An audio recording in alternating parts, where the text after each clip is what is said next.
Mga Paps, meron lang akong i-share sa inyo. Siguro lahat naman tayo dito ay rider at nagdadrive ng mga four wheels.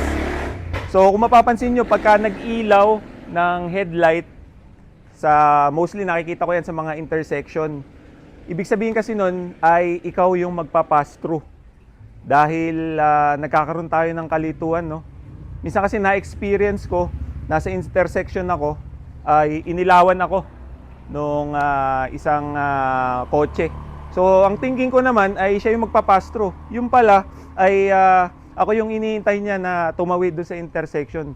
So, mas maganda siguro mga Paps, magkaroon tayo ng standard na sign ng pag-iilaw ng mga kotse, ng mga motor.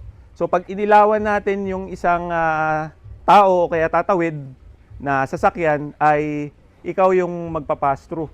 Dahil pag nagkaroon tayo ng kalituhan ay pwede tayong magkaroon ng banggaan or collision. Siyempre, baka mamaya iniisip nung isa ay inilawan, kumbaga siya yung tatawid dun sa intersection. So mali yun mga Paps, no?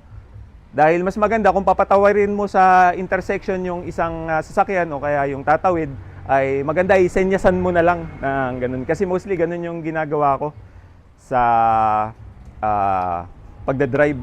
Parang ganito, pakita ko sa inyo mga Paps. Ganito yung pag-iilaw. Yan.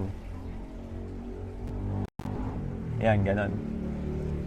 So, ayun, pagka inilawan natin ng ganun yung tatawid or yung sasakyan na nasa intersection, ay ibig sabihin ay tayo yung magpa-pass through para hindi na magkaroon ng confusion or kalituan sa ating mga driver at mga rider.